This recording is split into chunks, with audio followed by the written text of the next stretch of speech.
This is Suzanne Wagner of the C.G. Jung Institute of Los Angeles. In the next hour, you will view a conversation I held with Dr. Michael Fordham, a leading figure in the field of analytical psychology. Michael Fordham was born in 1905 in London, the third child of a distinguished English family. He studied medicine at Trinity College, Cambridge, then later as a young physician in residence at St. Bartholomew's Hospital in London. His interest moved toward psychiatry. At this time, he consulted with Dr. Peter Baynes, a noted psychoanalyst who had worked closely with Jung in Zurich. This introduced him to the deeper level of the collective unconscious and a lifelong dedication to the study of the individuation process. He had found his vocation. Michael Fordham's paramount interest in the psychological life of infants and children led him to do groundbreaking work in understanding the role of the deeper self in individuation from the very beginning of life. Over the years, he published many articles and books. Among the most significant are The Life of Childhood, New Developments in Analytical Psychology, and The Objective Psyche. During his long and productive career, Michael Fordham accomplished much seminal work and achieved great distinction. He served as co-editor of the Collected Works of C.G. Jung in English. He was a founder of both the Society of Jungian Analysts in London and the Journal of Analytical Psychology. He was also a founding member of the Royal College of Psychiatrists. In his 1993 memoir, The Making of an Analyst, Fordham gives a sensitive and illuminating portrait of his own life and includes his impressions and opinions about his role in the critical evolution of analytical psychology in London.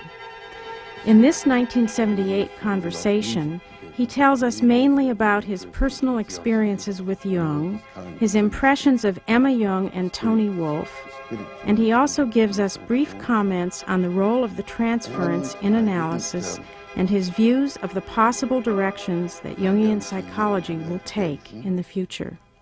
Dr. Fordham, can you tell me a little bit about your own background, how you came to be interested in psychology, psychiatry? Well, perhaps there are two aspects to that, really. I mean, it was my personal history that has a lot, it goes a long way back. Having a grandmother who was a sort of healer, and my parents were both interested in not exactly psychology, though they were very interested in Baudouin, suggestion and auto-suggestion, and they were interested in. My mother had asthma, and she tried Christian Science in a slightly skeptical way. My father was very interested in theosophy and knew people like Annie Besant, and so there's that sort of background, which isn't strictly speaking psychological, but it has an influence. I don't think any psychology came over the scene, except, of course, that I'd heard of Freud and Jung, and my father had met Jung, but he wasn't enthusiastic, so I don't think that had much effect. Then the first time I really came across Freud was when I was at school, and W.H. Auden was in the same school as I was. Oh. And he had all the, I remember vividly all the collected works of Freud on his bookshelf, which was, I don't know whether it was allowed or not, but at any rate he had them. And I was house captain and had to keep things in order. Was this at Cambridge or No, this was Oxford? At the public school, Holt. Ah. Where there were a lot of people. It was a rather progressive sort of public school, and there were a lot of interesting people there. Stimulating, thought-provoking. But then I was interested in biology and medicine, and my fringe interest in psychology went on up at Cambridge, but I was studying natural science and going on into physiology. I thought I was going to become a doctor rather reluctantly. And then I went up to Barts, and there I got more interested in psychology, largely because there were a lot of patients there who didn't respond and who weren't diagnosable physically. I mean, they were called neurotics. I was quite interested in the psychiatry there too. There was an old man there, old psychiatrist, who had an extraordinary capacity for empathizing with schizophrenics, and for some reason I was fascinated by this, though nobody ever attended his outpatient clinics but me. And I used to go and watch the way he used to, hardly ever said with anything. He used to look over his spectacles at the psychotic, and he used to sort of look at him, and he was really a schizophrenic. He did a sort of schizophrenic act himself, and this was very good. And he did. The patients loved him. I contacted some people in that outpatient department and went on with my interest in Freud. I didn't think much of Jung at the time. I had a friend called Ellen Maberly who used to try and interest me in Jung, but I thought it was mystic. And I was going to become a neurologist anyway, and I was well on the way to doing it, only I ran out of money. And then I had to get a job, so I got a job in a mental hospital really quite by chance. And there was a group of people there that were interested in dynamic psychiatry, and we used to get together and try and do something about the patients. There were two patients there. One was a patient that I thought I was going to see regularly, so I did. And he was one who had long periods in hospital and then remitted. And I saw this man, and he had a lot of theories about waves and so on. So I gave him one of my physiology textbooks, and I saw him more or less every day, I should think for about 6 months, and he went out of hospitals. And the nurses were so impressed, they asked me what I was doing. So I said I didn't know, which was true, but that was one. The other one was a man who was the devil's disciple. I think that's right, it may be wrong.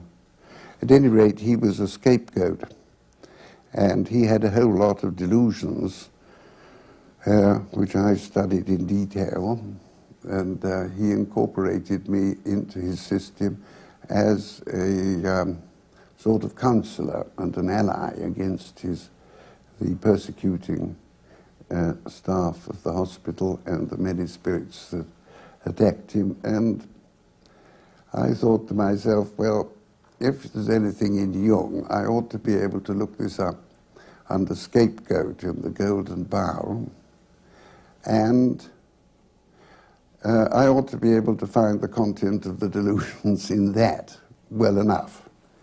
So I did look it up, and they worked out really very well. So that was one for Jung. Well then,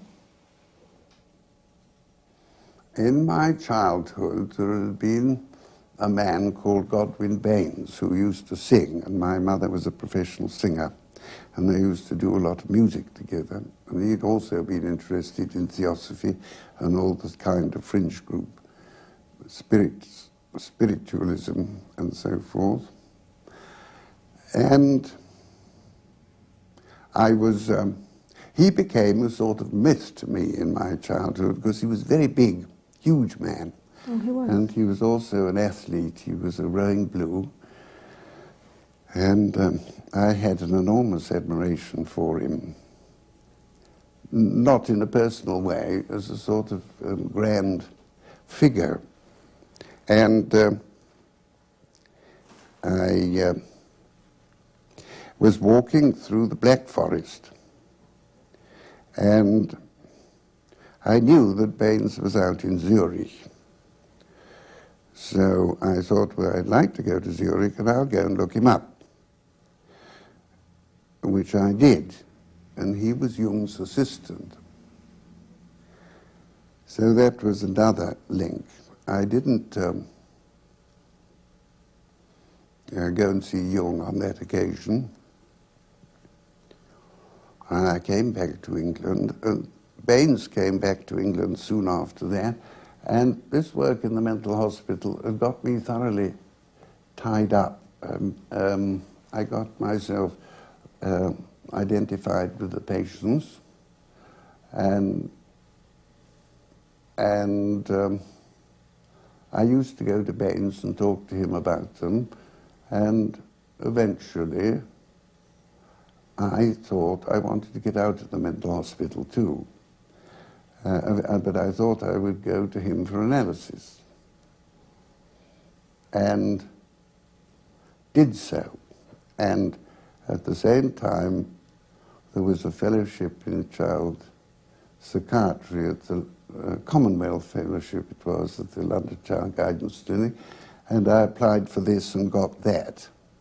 And this meant I could go up to London and live in London, and that facilitated the analysis. And that was really, after that I was committed to psychology, and I pretty soon became committed to Jung. When did you first actually meet Jung himself? When I'd been analyzing with Baynes for some time, Baynes suggested to me that I should go out, should write to Jung and say that he wanted me to go and be analyzed by Jung. He wanted you to. Yes. I see. I didn't know whether I wanted to be or not, because I didn't know Jung really. Mm-hmm. And I had quite a strong transference to Baynes, which was an important factor in what followed, because he never analyzed the transference. I don't know whether he knew how to do it or he didn't.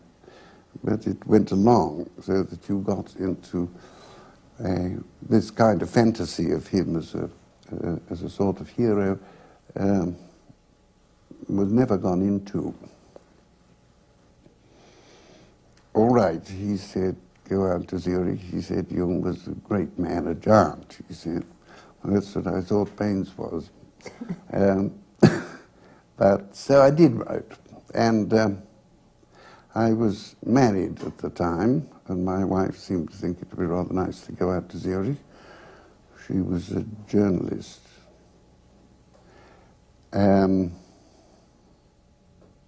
Now, I wrote to Jung and I said that Baynes had told me to write to him, and that I would like to come out and see him with a view to getting analysis in Zurich, but that I hadn't got any money at all, and that I would have to work out there. So he wrote back, he just said, all right, come out, something like that. It was quite a short letter. On the way out there, it was, I think, 1934 or 33. At any rate, Hitler, I think, not come to power. But on the way, in the train, there was a Jew who was making arrangements to get out of Germany.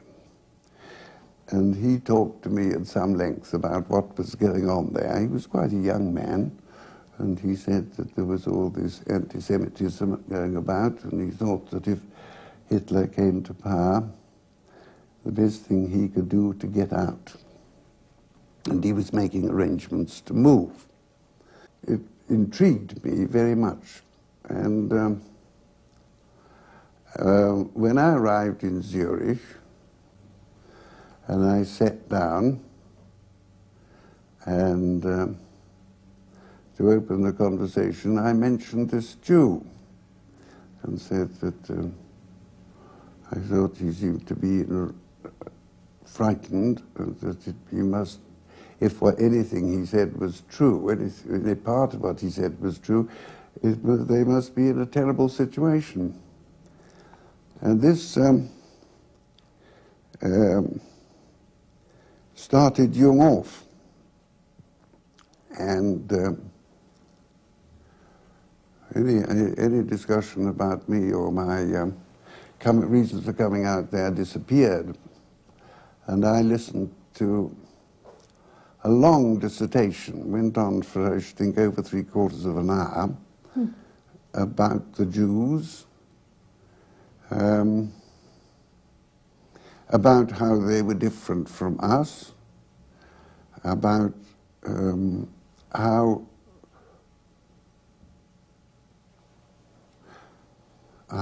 they... Well, I can't remember the details because it's all mixed up with what he's written subsequently, but it was very much the sort of things he's written, only done in a more said in a more graphic way. He was obviously very excited about it all. Did you think that he was anti-Semitic from this, or were you getting a different message at this time? Oh, I didn't think he was anti-Semitic, no. I thought something had got him. I was much more interested in what on earth was this man talking like that to me for. I had a lot of speculations about it. I thought he probably thinks I'm a young Englishman who's more or less unaware of all this, and he has an occasion to wake them up and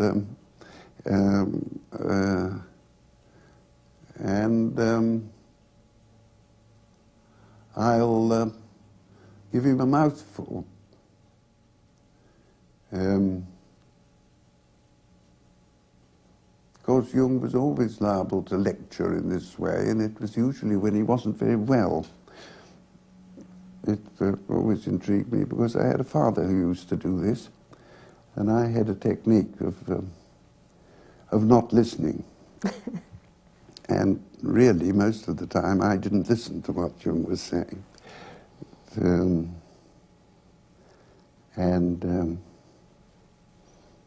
I thought I was quite enough aware about what was going on in Germany.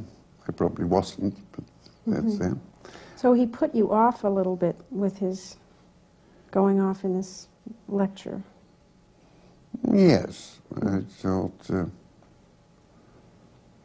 I thought he was a great man. You see, there was all this transference business going on. Baynes had a way of talking sort of indirectly and hinting at things. And I thought that Jung was probably got hold of my shadow and was talking about the Jews. He was to teach me about that. You see, I was wanting to migrate. I was wanting to leave England. I'd been rather persecuted. I was in a minority group.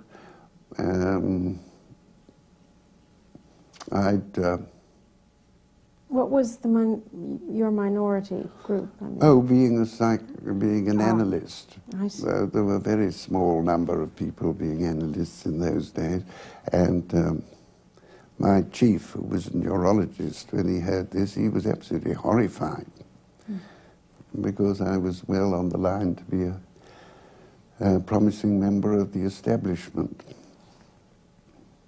And I was his favorite pupil, and he thought he could get me onto Queen's Square. This is the neurological hospital, and then I could get on the staff of Barts and be a consultant. So I was, so to speak, betrayed my elders and betters and was in a mildly persecuted position. And it took me a very long time before I got through to being very angry with Jung. I can tell you about this, because after he'd been talking for 3/4 of an hour, I stopped him and I said, well, that's very interesting, but I've come out here really with a view to considering whether I could be analysed by you or one of your assistants, and I wrote to you and said that I should have to do some work out here to earn the money to live and pay for this, and I could do this as in a medical capacity perhaps. Oh no, he said, that's quite impossible. Nobody can come out here and do that. It's I've had the police onto one of my assistants who's working out here, and they won't let anybody come in. The Jews and other people are crowding into Switzerland, and they are putting their foot down. It may have been true or not. So I rather, I don't know, in those days I sort of took things as they come, so I thought that's that.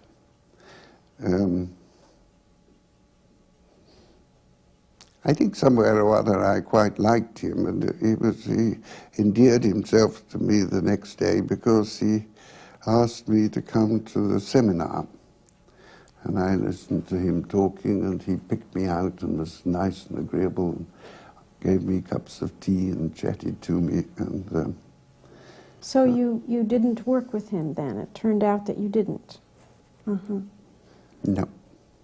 Did you work with anyone in Zurich? Well, I did later on. I went out and it depends what you mean by work. You see, lots of people come back and say they worked with Jung, and if you follow what they did, I worked with Jung. I see. As to say, I went to see him fairly once.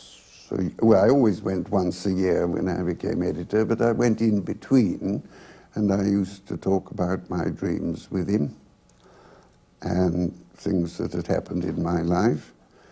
And though in that sense I'd worked with Jung, but I wouldn't regard that as really doing any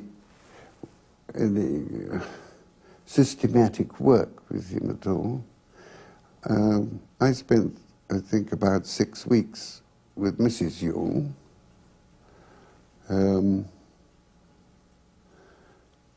And that's the sum total of my more personal psychological experience in Zurich.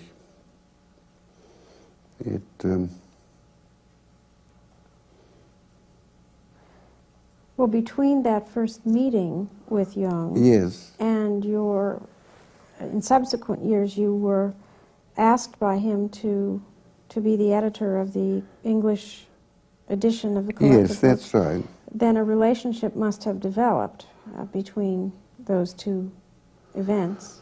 Well, I met him once or twice again. It was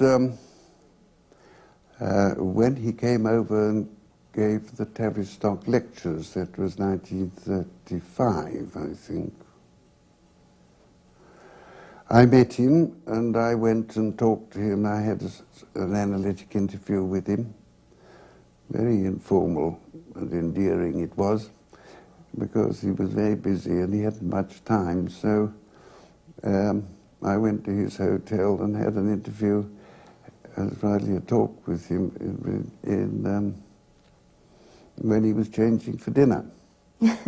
And he was absolutely on the ball. I had some problems I wanted to take to him, and he seemed to know all about me, and he seemed to know what the point was, and he took the thing to pieces and put it right in about, I should think, 1/4 of an hour, 20 minutes perhaps, after which he trundled out. It was about deciding to change my analyst, and he told me why I had to and what it was about, and asked me who I'd go to. I suggested Mrs. Keir. She said, could I think of anybody else? So I went through the analysts in London and came to the conclusion I couldn't. He looked a bit, I don't know why he thought I should think of somebody else, but I now know that I was Mrs. Kirsch's first patient, and she'd never had any analytic experience at all, apart from her own personal analysis. Then I met him when he came over another time. There was a society called the International General Medical Society for Psychotherapy, and that held a congress in Oxford. And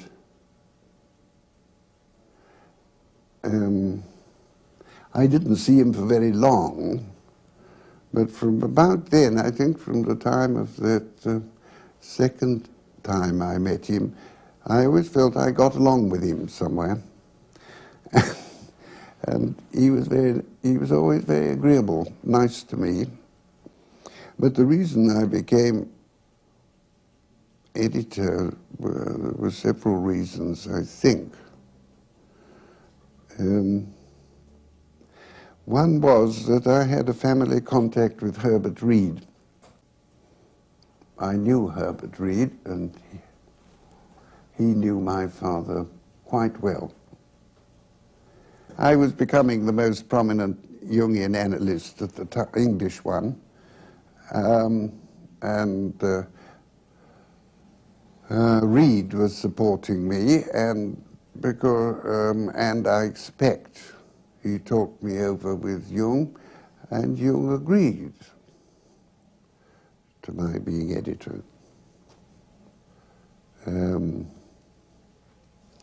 Did it involve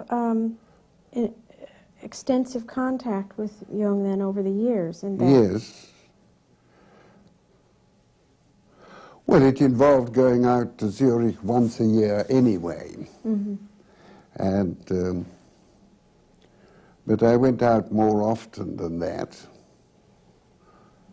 because I used to go and work in his office with Miss Schmidt, it was. And whenever I went out to Switzerland for other reasons, and if I went out with my wife, we generally went and saw the Jungs. That was more social, very enjoyable those evenings were, because he was a very good host. Can you give me some of your impressions of Emma Jung? I take it you knew her both as an analyst and later as a friend. Yes. Social friend. Well, it's a curious thing to say, but she was a much more solid sort of character than Jung. She was an extraordinarily admirable woman. In saying that, I don't mean that she's idealized. I don't mean that. I think she really was a person with a great deal of character and richness of personality and intelligence, and very down to earth. In addition to this, she was a Swiss, and she had all this good housewife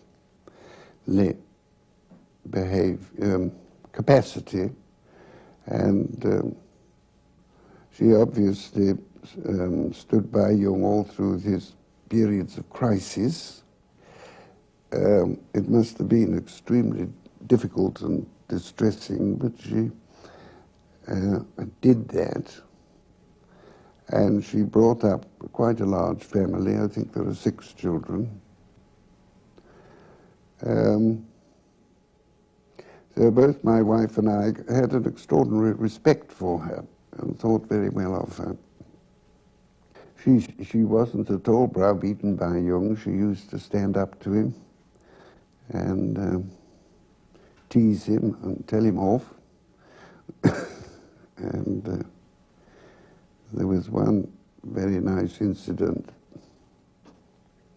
which happened at a dinner table in which I used to try and get Jung interested in children. He always got rather bored, mostly.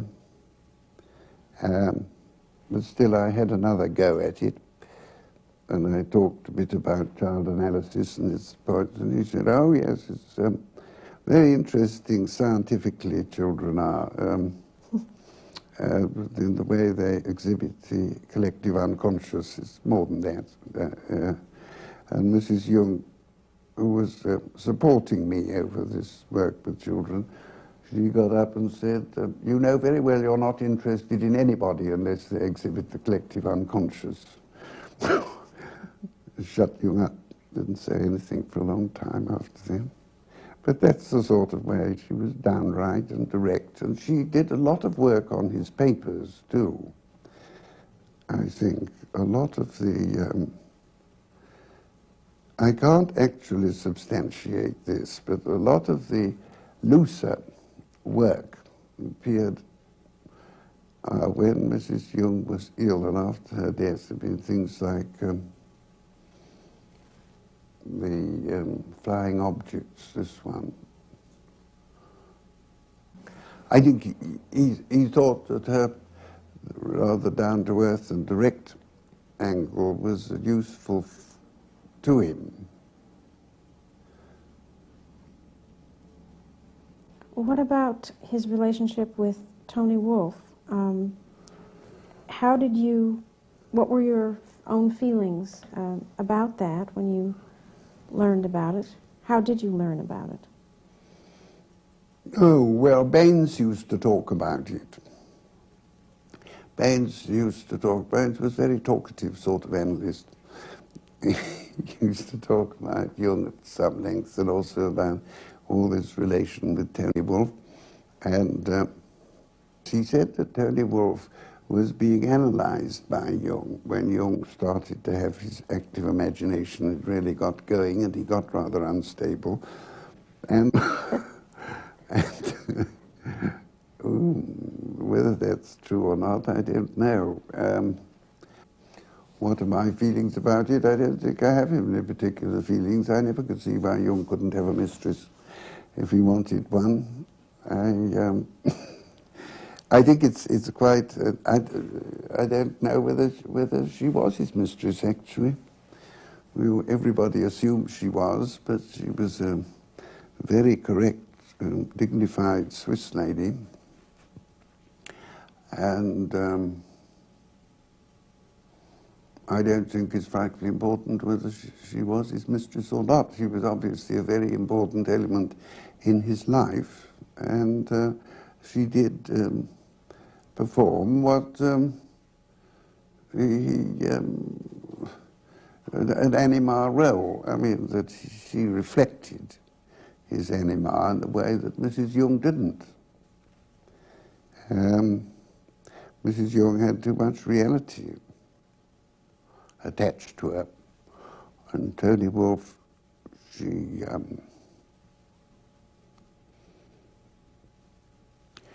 was picturesque. She sat there rather like a dignified Swiss lady with this beautiful room and lovely furniture and exquisite pictures and sculptures and a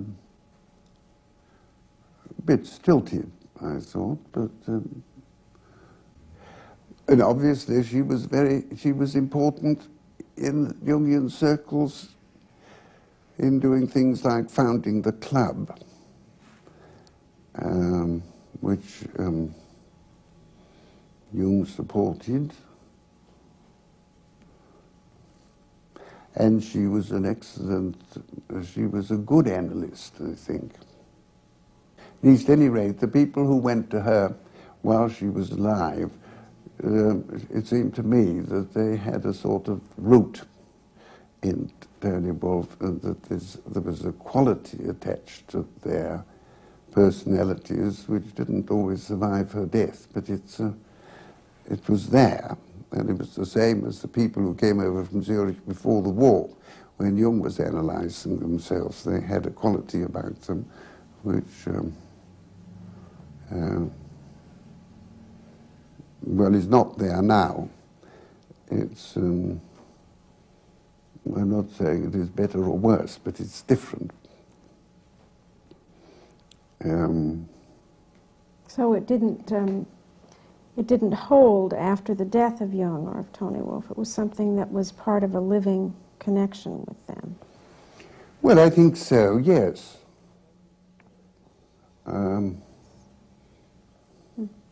When I say it didn't hold, it may have held that particular thing which I noticed didn't hold.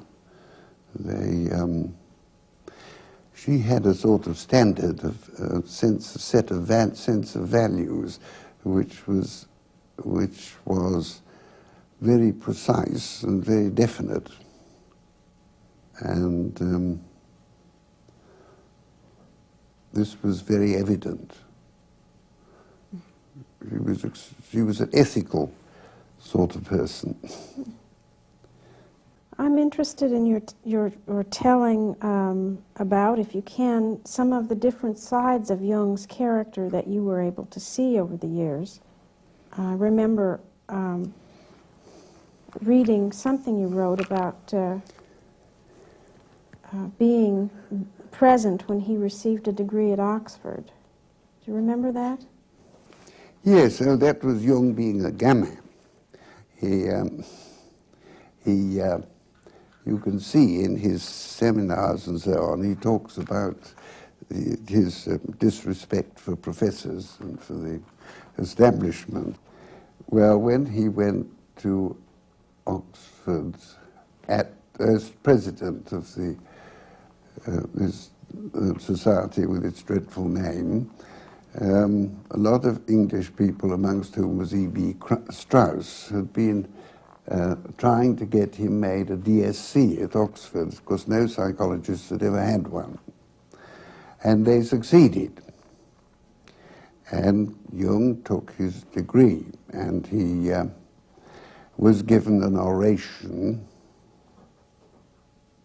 I'm not quite sure who gave it, but it was, beautifully worked out oration about Jung's merits and so on, and about Oxford and the exceptional occasion it was, and they were all dressed up in their regalia, and there were people, sort of standard bearers about with maces and whatnot.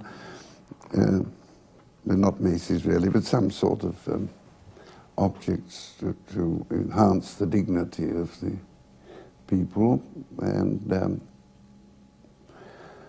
Jung gave, and Jung had to reply, you see, and he gave a reply that was in terribly bad taste, I must say. He gave a sort of rhetorical, exaggerated praise of Oxford about the spires rising to heaven and the spirit rising up and all this sort of thing. And it might go down in Zurich, but it does not go down in England.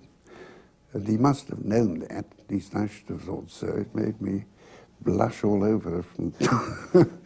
And then, when he was coming down the aisle, after the speech, he was walking down, and there was Meyer standing there, and he looked at Meyer and gave him an enormous and very ostentatious wink,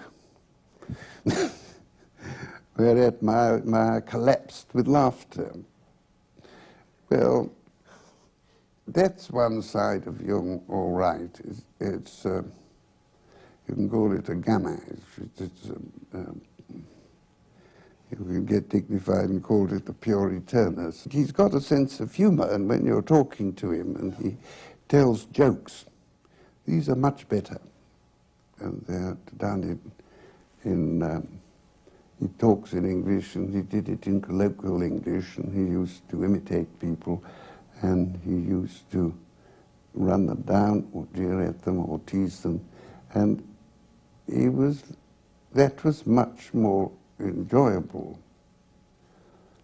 And my wife used to see that side of him. She never was impressed by Jung as a great man. She liked him as an ordinary person and thought he was rather childish in lots of ways, which I think he was. He could be extremely violent and very unfair.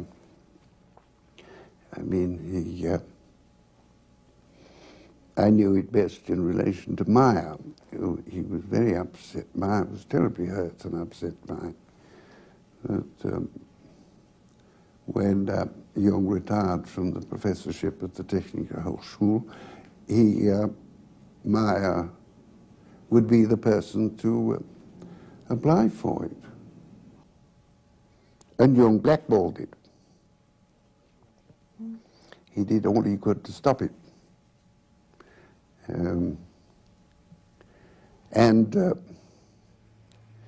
Maya did a lot of work collecting manuscripts for Jung, and Jung told him that he was just self-seeking and doing it for his own, to feather his own nest. Now, Maya was really very fond of Jung, and he was bitterly hurt. And I don't know whether they solved it before Jung died. I would expect they got somewhere in that direction, but Maya was, I wouldn't say he was in tears about it when I talked to him about it, because Maya doesn't go in for tears, but if he was in that sort of state.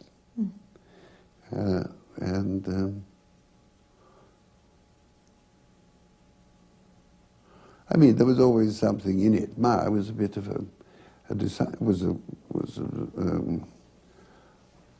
was a disciple sort of person, and Jung did not like disciples, but he went on seeing Maya for analysis, I think, for about 30 years. Maya used to trot along every week to see Jung. And then I can see Jung got fed up with it and thought he'd throw him out. I mean, there are lots of other stories about this, and I think Jung knew about it. He and regretted it, actually. And this gamma personality, he said, it always gets me into trouble. But do you think, though, that this goes with his creative side, that it's in a way, it's a necessary condition for a person to be creative? I mean, can one do it smoothly? I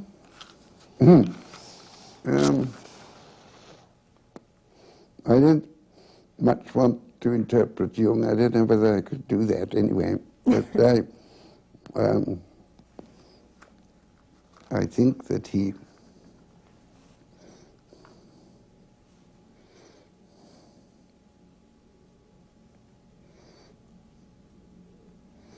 I think it was just his shadow, really.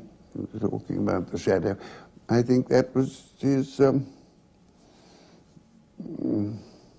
shadow, and either you went along with it and liked it, or else you didn't. And most people didn't, and not many people liked it either. Because he was this enormously creative and tremendously intelligent, and man with all those gifts.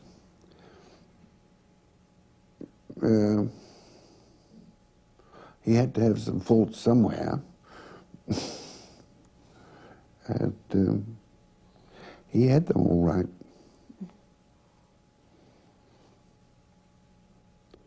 I was impressed with your description of him on your last meeting with him, very near the end of his life, very near his death. The bottom seemed to have dropped out with him, in a way. I mean, in your description of him, he seemed to feel isolated, misunderstood. Yes, well, I think he had fits of this. I don't think it's unique, but it was particularly marked.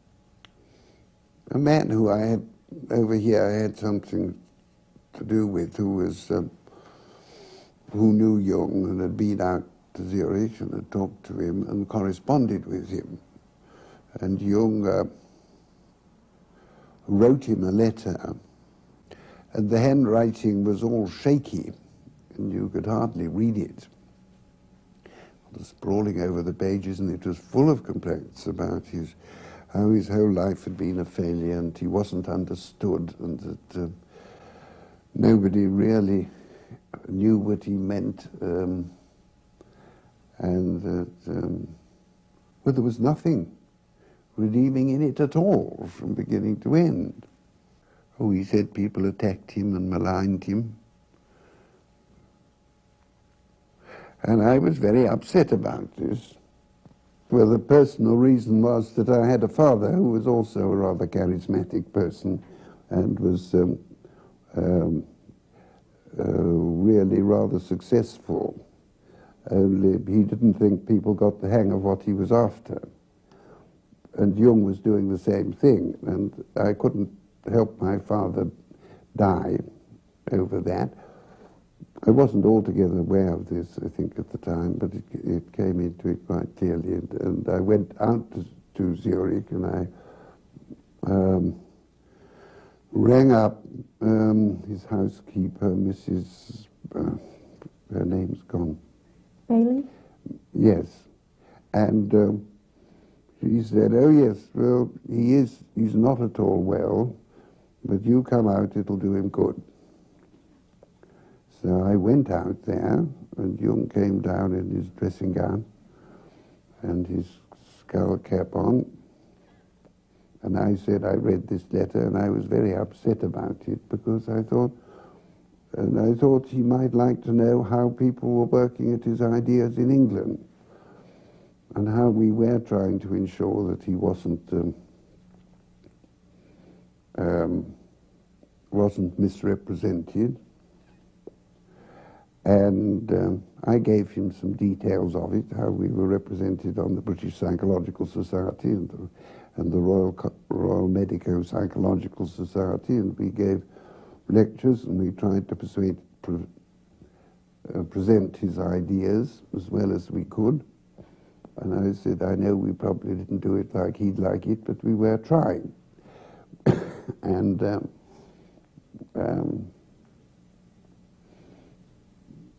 he looked as if, he looked at me, and I got the impression he was thinking, well, he's quite a nice young man, but he hasn't got a clue really. And he didn't produce any complaints. He sat there rather quiet. And then he looked as though he was going to have a fit or something. And I said, well, look, are you all right? And he didn't say much, but he looked as if he was struggling with himself. And then he said, I think you'd better go. So I got up and walked down. But he had a sort of style he put on. Sometimes if he wasn't very well, or if you went to go and see him in Zurich, and then he would treat you like as if you'd come to the prophet, and he was going to give you a bit of his stuff. Good stuff it was usually too. But I just wasn't somebody who liked that. And I don't think his greatness stems from that at all. I think it stems from his real capacity to understand the essential content of a particular piece of human distress. And when he did that, he seemed to be unrivaled. He did it with me on more than one occasion, and I've heard of other people who he did it with. And this sort of capacity gets into the best of his work. And I think it's a great pity that he didn't give us more of that. In your view, how important was his work on the transference, or his understanding of the dynamics of the transference? That's a tremendously difficult problem, because I think as we understand transference nowadays, Jung's rather dated. But I think amongst all this that he said about it, he said enormously important things at the time, and I think that's often not recognized. Now, Jung's written a lot about the transference, in which he says that he does accept it as an infantile manifestation. That is to say, it's a thing which is really transferred, not from the self, but from the past. Now, I think that in view of this about his analysts, I went over to see Jung, feeling very angry with him, namely that he wrote one thing and that he did another. And I took a dream with a transference manifestation in it. I knew it was. And I went to see him and I produced the dream, and Jung behaved in such a way that I could solve it. And it was his behavior and the way he talked and the way in which he sort of contained it, because this was a very paranoid reaction of mine, and there's no doubt at all that Jung created the conditions under which I could do it. Now, that's different from analyzing a transference, isn't it? He didn't go with me into the roots of it and what it was about. I didn't want him to do that, actually, but he didn't. And I think a lot of Jungians do this.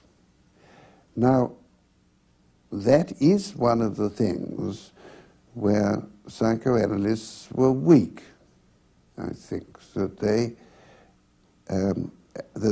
took a stance which meant that you had to trace out the roots of the transference, and that countertransference was undesirable and had to be done away with. Now, I think what Jung did was to interact.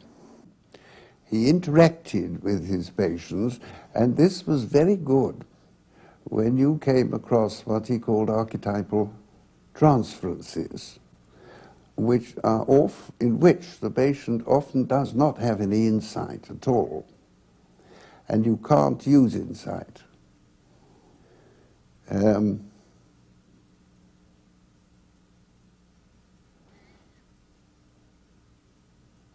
I think he introduced the idea that of this interactive process, and he was ahead of his time with that.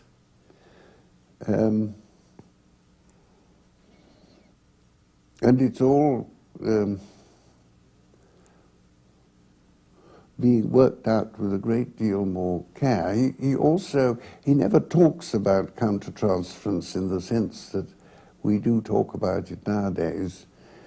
But in fact, he seems to me to have allowed it to have a place in his relation with his patients. Do you have any ideas and or feelings about the future of analytical psychology? What directions you think it will take, or what directions you think it ought to take?